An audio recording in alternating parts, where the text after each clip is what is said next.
Okay, we're going to show you how to install one of our Turbotune modules on a Vauxhall Vivaro 2 litre CDTI. It's the same procedure for the Vivaro, Renault Traffic and the Nissan Prime Star. Same vehicle, just with different badges on it. So we'll pop that up in there. You need a couple of tools for this one because it is a little bit more tricky than usual. So you need a flat screwdriver and you need a Torx set or Torx screwdriver set for here. So we're going to remove first of all 2 Torx screws, locating the oil filler neck on. Pop that to one side. Next thing, remove the air intake pipe from the airbox. Just put this round here. And remove the plug from the mass airflow meter. Also pipe on the bottom of the airbox, plastic pipe, pop that out. Right. Sometimes these are quite tight, but the whole airbox just pops off. A little bit fiddly, lift the front end up and it'll lift out the way. Okay, a little bit tricky on this one because the sensor on here is right where my finger is. I'll touch it with a screwdriver so you can see what you're looking for. So it's a little bit fiddly, and I always recommend fitting them on this engine when the engine is cold because it saves burning your fingers on the engine lift and eye or the cylinder head. What's an advantage? You've got your flat screwdriver handy anyway.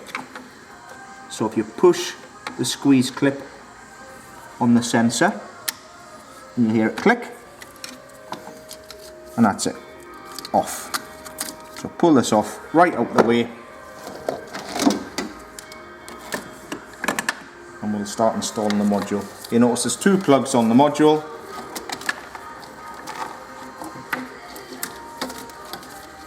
This one, same as the original one, we're going to plug this one into the end of the fuel rail. Again, a touch fiddly, but I find you can use some long pointed nose pliers, makes life much easier, or just to show that you don't need to, you can wriggle it in. Use the light so I can see exactly what I'm doing, and then there you go, that's it, job done. A little bit of a wriggle, but it's in, it's clicked home, and it's solid.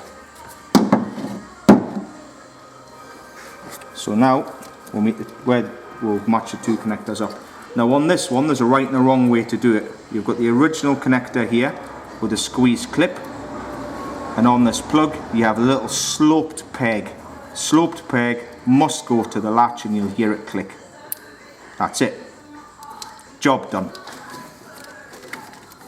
Okay. Before we pop the airbox back in, I'll put a cable tie round the harness so it can't fall anywhere or go anywhere that we don't want it to.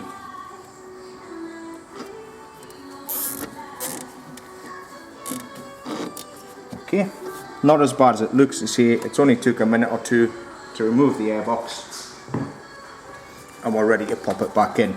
Again, bit of a wriggle, so go down at an angle and just gently come down onto the locating pegs there.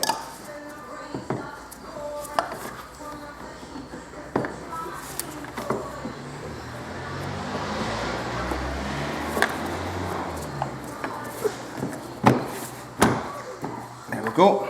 Make sure you don't forget to plug in your airflow meter and pop your intake pipes back on. There we go.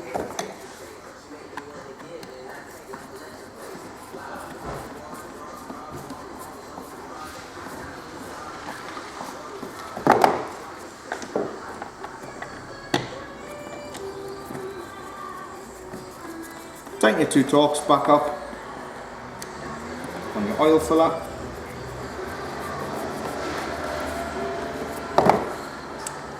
Then just time to mount the module.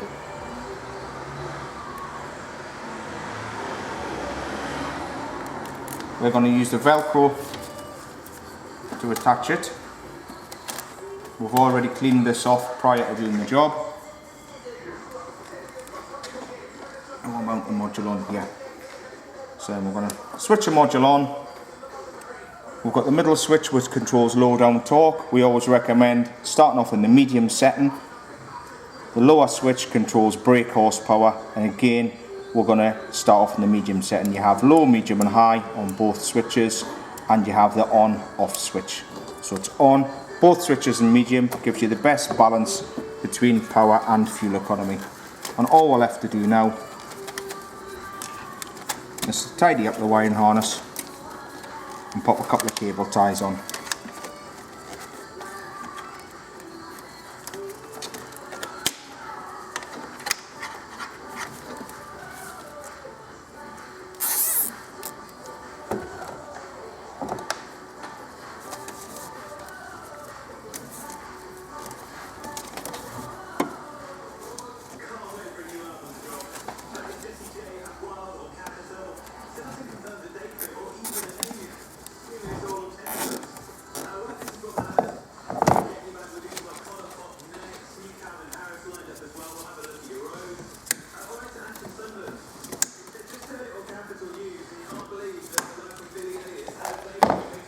There we go, that's all installed, not as scary as it looks. All you've got to do now, drop the bonnet down, start the engine, go for a drive and enjoy the extra power.